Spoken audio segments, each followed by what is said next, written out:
तपाईँ मेरो भ्युअर्सलाई चाहिँ के भन्न चाहनुहुन्छ त? तिम्रो भ्युअर्सलाई के भन्न चाहन्छु भने यस्तो खालको बुलेट चाहिँ लगाउनु नेपालमा वान पिसै होला। हजुर। सबैले सब्सक्राइब गर्नु, सपोर्ट गर्नु, हाम्रो टिमलाई सबैले अगाडि बढ्ने मौका दिनु। यस्तै मोडिफाई बाइकहरू नेपालमा एकदमै धेरै भित्रिनेवाला छ। अब 1-2 वर्षमा हेर्नु योभन्दा खतरा ल्याउनेछौँ। भ्युअर्सहरूको लागि गरेर आऊ हामीले, भाइहरूले पनि भ्युअर्सहरूको लागि, सब्सक्राइबरहरूको लागि प्लस फ्यानहरूको लागि गरेर आऊ। अब यस्तै टिमहरू अगाडि बढ्दै जाओस्, हामी पनि अगाडि बढ्न पाऊँ। किनकि राइडर्सहरू भन्ने बित्तिकै बुलेट पड्काउने त्यो जेपाते गर्ने मान्छेहरूको अगाडि त्यो नाम बिगार्ने मात्रै पनि हुँदैन। राइडर्स भनेको सरी पनि हुन्छ।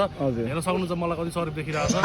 अब अरू कुरामा के भन्दैन, सरी देखाउन वरिपरि सबै फेरि हेर्दा सरी कोही छैन त फेरि केटाहरू कुङ्का होइन हामी मोडिफिकेसन गर्छौँ होइन, तर मोडिफाई गर्दाखेरि पब्लिकलाई डिस्टर्ब नहुने गर्नुपर्छ। पड्काइदिनु भएन, गरिदिनु भएन। हामी पनि बाइक पड्काउँछौँ, तर कस्तो ठाउँमा पड्काउँछौँ भन्दाखेरि चाहिँ जङ्गल एरियामा मान्छे नहुँदाखेरि डिस्टर्ब नहुने ठाउँमा। बाइकमा कन्फिडेन्स छैन, त्यही भएर बाइक पड्काएर हो। भाइ कस्तो